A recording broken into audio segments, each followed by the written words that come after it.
8월 첫날에도 폭염의 기세가 여전합니다. 찜통더위의 한계를 깨고 지금껏 겪어보지 못한 한여름이 될 거다 이런 전망이 나오는 가운데 자, 우리의 사소한 일상도요 폭염의 위협을 받고 있습니다. 자, 이남희 기자.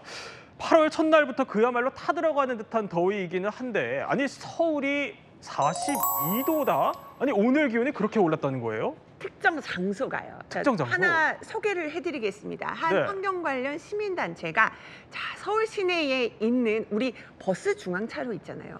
특히나 다른 곳도 덥지만은 버스들이 다니는 저렇게 중앙차로들이 워낙 기온이 높다 보니 여러 곳을 20곳 넘는 곳을 바로 온도를 측정을 해본 겁니다. 디지털 네. 저 온도계랑 또 기상청 온도랑 이런 것들을 비교해서 한번 재봤다는 거예요. 네. 그랬더니 가장 높게 나온 곳은 어딜까요? 어디예요? 바로 영등포역 중앙버스 전용차로입니다. 저도 거기 자주 가는데 영등포역 있고 이제 백화점들 네. 있고 굉장히 이렇게 삼거리 있는데 굉장히 사람도 밀집도도 많고 네. 그런 곳이거든요. 거기도 굉장히 덥고요. 그 다음에 높은 곳은 어디냐면 신용산역 중앙버스 전용차로. 이곳도 지금 41도 정도로 나타나서 41도? 네, 특히나 이렇게 버스 중앙차로의 온도가 높은 것으로 나타났다는 겁니다. 아니 뭐 저도 버스 타고 다니다 보니까 사실 버스 정류장에 서 있다 보면은 왜 이렇게 덥지 하는 생각이 드는데 아니 그러면 왜 유독 이렇게 버스 정류장이 뜨거운 거예요? 네, 결국 위치 때문에 그런 것 같습니다. 특히 이제 중앙버스 전용 차로에 있는 그 도로 가운데 있는 정류장 같은 경우에는 네. 사실 우리가 거기 서 있으면 뭐 사실상 도로 한가운데에 서 있는 것과 마찬가지입니다. 네, 그렇기 때문에 이런 도로 중앙에 위치한 그 지역적인 특성 때문에 아스팔트 복사열로 인해서 그 영향을 네. 상당히 더 많이 받는다라고 합니다. 따라서 뭐 그늘이 있다 하더라도 뭐 체감 온도는 조금 낮아질 수 있긴 하지만 이 구조상 그리고 위치상 햇빛에 노출이 되면은 40도를 웃도는 상황이 된다라고 네. 설명을 하고 있고요. 뭐 여기 중앙에 설치되어 있는 그런 정류장뿐만 아니라 가로변, 도로변에 설치되어 있는 정류장 역시도 네. 결국에는 도로와 인접해 있기 때문에 마찬가지로 평균 측정 온도가 다른 곳들에 비해서 1.8도 정도는 더 높다라고 알려지고 있습니다. 아니 저렇다 보니까 사실 출퇴근길에 선풍기라고 하잖아요. 이렇게 네. 손으로 하는 선풍기 이거 많이들 들고 계시는 모습이 보이는데 사실 우리보다 더 극한 폭염에 일본도 펄펄 끓고 있는데 여기가 40도를 넘나들다 보니까 일본에 아주 눈에 띄는 폭염 생존템이 있다고요? 네, 일본도 우리만큼이나 지금 더운데요. 제가 네. 아이템 하나만 보여드리겠습니다. 자, 뭐예요? 요건데요. 예. 우산, 뭐 양산처럼 생겼잖아요. 네. 근데 사실은 이거를 이렇게 열어보면 아이고, 예. 모자입니다. 오. 그래서 요거를 머리에다가 이렇게 쓰는 거예요. 아, 이런 식으로. 네. 그리고 요거 초기 모델은 2020년 도쿄 올림픽 때 그 올림픽을 주최하던 도쿄 도지사가 자원봉사자들한테 요렇게 생긴 거를 하나씩 나눠주면 쓰고 다니라고 했거든요. 그래요. 그래서 이게 시작이 된 건데 그 네. 당시에는 이게 굉장히 많이 그 지탄을 받았습니다. 아, 촌스럽다, 너무 우스꽝스럽다, 사람을 뭘로 보는 거냐 이런 걸 쓰고 다니라고 뭐 이런 식으로. 그런데 알고 보니까 이게 완전 너무 좋은 거예요. 여기가 뚫려 있어서 바람이 들어가고요. 네. 그리고 정수리가 뜨겁지 않은 이런 느낌 때문에 요즘에 이게 다시 일본에서 인기를 하고 있다. 네. 이런 얘기가 있고요. 또 최근에 또 X 그 보면은 저거군요. 예. 네, 요겁니다. 아, 좋아 보이는데요. 색깔이 조금 아쉽다. 그죠? 아, 예. 색깔은 더 화려하시네요. 그죠. 예. 되게 확실한 게 좋은데. 그리고 또 최근에 어떤 초등학생이 양산 모자라 그래가지고 예전에 우리가 쓰고 다니던 김삿갓 같은 오. 그런 걸 이제 쓰고 다니면서 이제 화제가 돼서 조회수가 뭐 2천만까지 나왔다고 합니다. 그러니까 사실 워낙 너무 덥다 보니까 이 손풍기로는 더 이상 이게 안 되는 그런 날씨를 우리가 지내고 있는 게 아닌가 생각합니다. 실제로 일상에서도 쓰고 다니세요? 저 낚시할 때 항상 쓰고 다닙니다. 그래요? 네. 자, 그런데 저런 걸 뭐 쓰고 다니냐 이게 사실 웃고 넘어갈 수 있는 일이 아닌 게요. 폭염에 아니 어떻게 보면은 가장 먼저 뜨거워질 수 있는 게 정수리다. 그러니까 한여름에 뜨거운 도로만큼이나 정수리가 달아오를 수 있어요. 그러니까요. 새빨개지잖아요. 사실 우리 김승희 기자, 채널A 김승희 기자가 직접 실험을 해봤습니다. 네. 실내에서는 이제 두피 온도를 딱 재봤을 때 온도가 지금 이제 영상 보면서 설명을 드릴 텐데요. 한 29.98도 지금 김승희 기자가 지금 실내에 있는 모습입니다. 야외 활동 전이에요. 이렇게 두피 온도를 재고 두피 안의 온도가 한 29.98도로 나타났거든요. 야외 활동 지금은 야외 이제 활동 전 이제 모습인데요. 야외 활동 후 이제 굉장히 뜨거운 햇볕을 받고 그 다음에 다시 두피 온도가 얼마나 되는지 재봤거든요. 네. 그랬더니 지금 온도 나오나요? 자, 재봤는데요. 네, 잠시 뒤에 영상이 나옵니다. 38도까지 올랐다는 와, 거예요. 저렇게요? 다 나옵니다. 38도까지 올랐다는 건데요. 오. 문제는 뭐냐면 이렇게 두피 온도가 올라가면은 자칫 탈모로 이어질 수 있다는 겁니다. 아, 저도 요즘 머리 감을 때 왜 이렇게 많이 빠지냐 했더니 아마도 이런 뜨거운 햇볕 때문이 아닌가라는 생각이 드는데요. 이렇게 햇볕에 담긴 적외선 열이 머리카락에서 두피로 이어지고 두피가 열 손상을 입으면 머리카락이 이렇게 아. 빠진다는 겁니다. 지금 열화상 카메라로 지금 네. 광화문 인근을 보여드리고 있는데요. 아, 정말 빨갛네요. 온통 빨간 것 보실 수 있죠.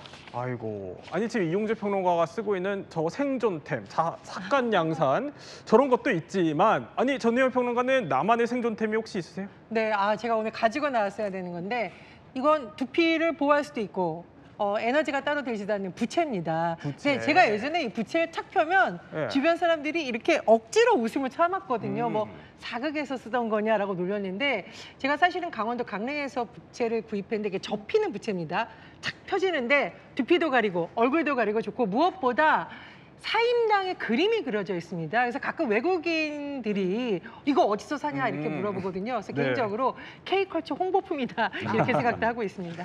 자, 그야말로 타는 듯한 더위인데요. 요즘 그런데 폭염을 이렇게 비유하고는 하지만 이게 단순히 비유에 그칠 상황이 아니게 됐다는 말도 나옵니다. 도대체 무슨 일이 있길래 그렇죠, 서승민 변호사? 네, 지금 이런 타는 듯한 폭염 아래에서 또 화재 사고들이 계속해서 발생하고 있기 때문에 그렇습니다. 그래요? 예, 최근에 이제 화성에서 이 산업 폐기물을 모아둔 곳에서 이제 또 불이 나서 네. 저렇게 보시다시피 큰 화재가 발생한 그런 사건이 또 발생했습니다. 오. 이제 건물을 감싸고 있던 비닐도 열기에 녹아 있었고 결국 이 폐기물 더미에서 어떻게 불이 났는지에 대해서는 우선은 자연 발화로 추정을 하고 있습니다. 자연 발화. 그러니까 네, 다른 원인은 딱히 찾아지지 않았기 때문에 네. 결국 자연적으로 발화한 것 아닌가 이렇게 일단 추정을 하고 조사를 하고 있는 과정이고요. 사실 뭐 이 사건뿐만 아니라 지난 6일에도 화성시에 네. 있는 다른 폐기물 처리장에서 마찬가지로 자연 발화로 추정되는 그런 화재가 발생을 하고 있어서 지금 이런 폭염 상황에서도 실제로 이렇게 불에 타는 그런 사고들이 발생을 하고 있습니다. 아니 폭염 속에서 자연 발화가 어떻게 가능한 거예요, 이게? 일단 전문가들은 결국 이 폭염으로 인해서 발생하는 그런 복사열 거기다가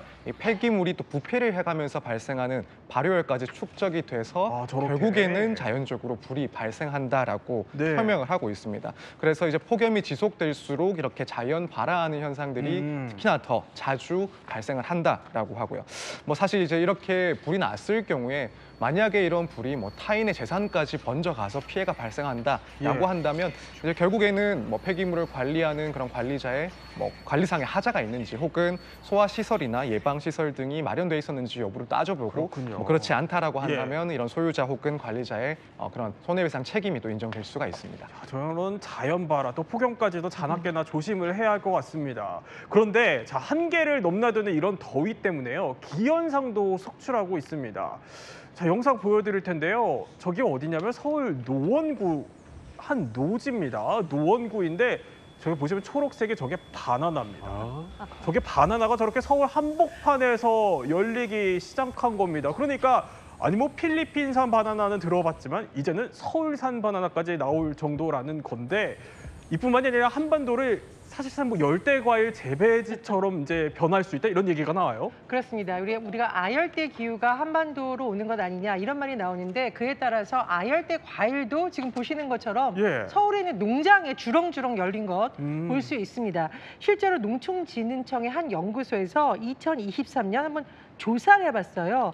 23개 아열대 작물 현황을 봤더니 네. 과일 재배 면적이 전년보다 계속 늘고 있다고 하고요. 품목도 굉장히 다양합니다. 무화과를 키우는 농가가 2,000곳이 넘었고요. 바나나 키우는 농가도 있고 제가 굉장히 재밌었던 부분은 네. 망고 농가가 300곳이 오. 높고 패션 프루츠라고 우리 왜 동남아 여행 가면 아침 조식에 많이 나오는 네. 그 과일 재배 농가도 144곳이나 달했다고 합니다. 정말요? 참고로 제가 고향이 강원도인데 강원도 정선이 요즘 사과 농사를 짓는다고 제가 깜짝 놀랐거든요. 우리나라가 이런 영향으로 인해서 아열대 과일이라고 불리는 과일뿐만 아니라 우리나라 주로 경상도 지역에서 많이 나오던 것으로 인식됐던 사과가 강원도에서 나온다. 이런 부분도 그래요? 기후와 연관이 있는 것으로 보입니다. 자, 어떻게 보면 우리의 일상도 또 그리고 과일 재배지까지도 더위가 바꿔놓고 있는 건데요. 이럴 때 동물원은요 더 비상이라고 합니다. 사실 온몸이 털로 뒤덮인 동물들은 얼마나 더울까 싶어요. 자, 동물들 어떻게 여름나게 하고 있는지 만나보겠습니다. 지금은. 오. 귀여운 미어캣인데요. 얼마나 더울까요? 오늘 이 미어캣에게 시원한 여름을 나라고 특식이 주어졌어요. 수박과 오늘 여러 가지 지금 방울토마토인가요? 이렇게 미어캣이 오. 방울토마토 먹기 위해서 열심히 이렇게 먹는 모습이 네. 찍혔는데요. 오늘 폭염 특식으로 수박과 다양한 과일들이 제공이 됐습니다. 이번엔 하마를 한번 만나러 가볼까요? 오. 하마한테는 네. 좀 더 큰 수박이 제공이 됐습니다. 자, 굉장히 수박에도 귀여운 무늬가 이렇게 그려져 있는데요. 네. 자, 시원하게 물속에서 또 더위 식히면서 폭염 특식 수박을 맛있게 먹는 모습이 포착이 됐습니다. 이 모습을 보면서 저희 조금이라도 더위 식힐 수 있었으면 좋겠네요. 네, 이렇게 동물들도 또 물놀이와 특식으로 덥고 힘든 여름 잘 버텨내고 있는데 우리도 폭염을 잘 버텨내기를 바라봅니다.